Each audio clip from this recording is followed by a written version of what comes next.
A baseball player's batting average is crucial in determining how good a ball player is. I wrote a book. I wanted to look at yearly leaders of every batting category.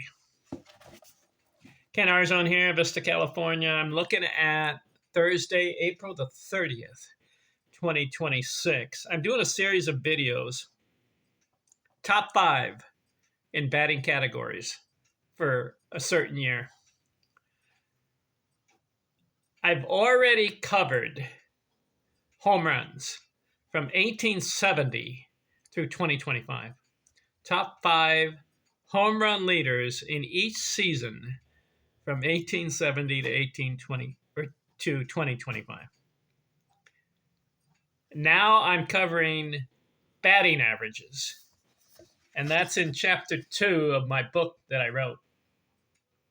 Chapter 1, home runs. Chapter 2, top 5 batting averages for every year. So I've covered 1870s, 80s, and 90s, 1900, 1910s, and the 1920s. Boy, the 1920s was incredible for batting averages. You have a lot of guys batting over 400 for the season. George Sisler, Ty Cobb, Rogers Hornsby, Harry Heilman, all batted over 400 in the 1920s, with a high of 424 by Rogers Hornsby. George Sisler had a 420. Ty Cobb had a 419. And some other guys came close. Al Simmons, Tip O'Neill were in the 390s. Tris Speaker had in the 380s. Even Babe Ruth had a 393, 1923. Batting average is soaring through the 1920s. Let's look. This video, 1930 through 1939, okay? Top 5. 1930, Bill Terry, 401. How about that? Babe Herman, 392. Another guy, 390s. Chuck Klein, 386. Lefty O'Doul, 383. Al Simmons, 381. So in 1930, the top 5 baseball players with the highest average were over 380. The top 5. 1931, Al Simmons goes 390, Babe Ruth 373, Ed Morgan 351, Chick Happy 349, Bill Terry 349.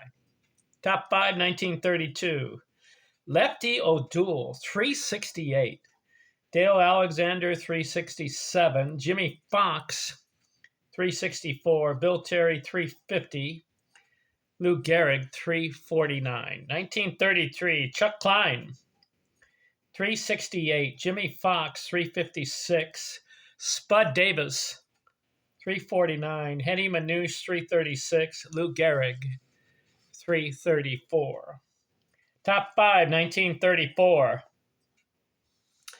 Lou Gehrig, 363, Paul Wainer, 362, Charlie Gehringer, 354, Bill Terry, 350, Henny Manouche, 349. 1935.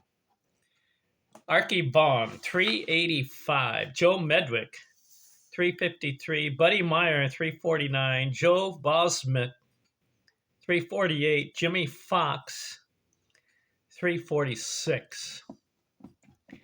1936 top 5. Luke Appling, 388. Earl Averill, 378. Paul Wainer, 373. Babe Phelps, 367. Bill Dickey, 362. 1937, top 5. Joe Medwick, 374. Charlie Gehringer, 371. Johnny Mize, 364. Gabby Harnett, 354.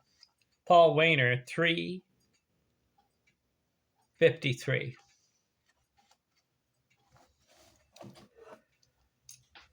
1938.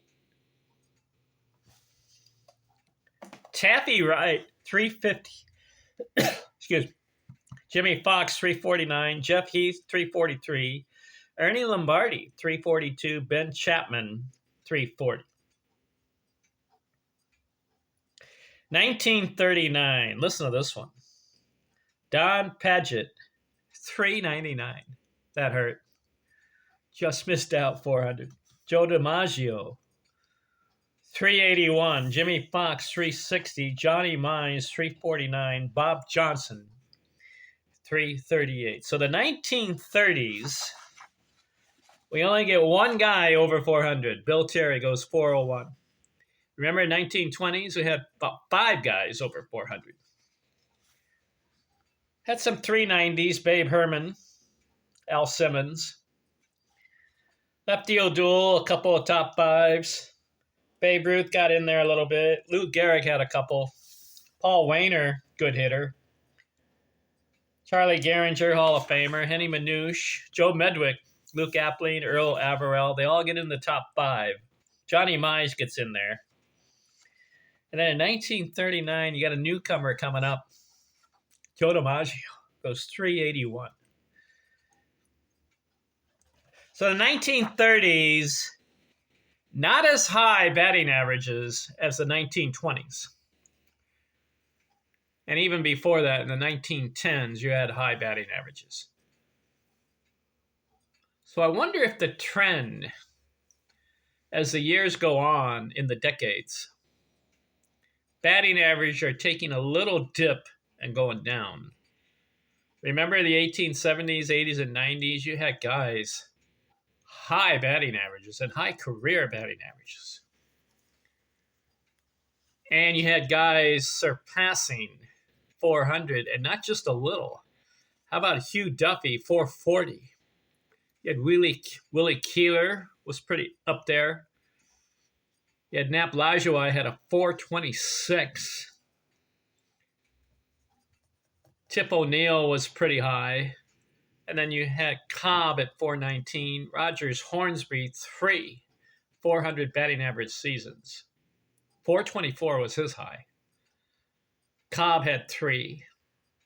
Jesse Burkett had a couple 400s. So that was the trend going. Batting averages were high. But now in the 1930s, you only get one guy over 400, and that was Bill Terry. He won a 401 in 1930. Babe Herman had a 392. Al Simmons had a 390. And a guy named Don Padgett went 399. There's a trend going on. Batting averages are kind of slipping as far as how high. But guys are still in the 350s, 360s, 370s. Very good. All right, so the next video, I want to examine the 1940s batting averages, top 5. 1940, 1949. Now, this decade is unique in baseball history because you have the advent of World War II. Breaks out 1941 through 1945. And some really good ball players enter the military service. Hank Greenberg, Ted Williams, Joe DiMaggio, Bob Feller, some of these guys. They get into service. So as a result, batting averages in the 1940s, let's examine it and see how high they get. Does anyone bat over 400 in the 1940s? You should know the answer to that one. Ted Williams goes 406, 1941. So I'm going to look at the 1940 to 1949 in the next video. Talk to you later. I'm out.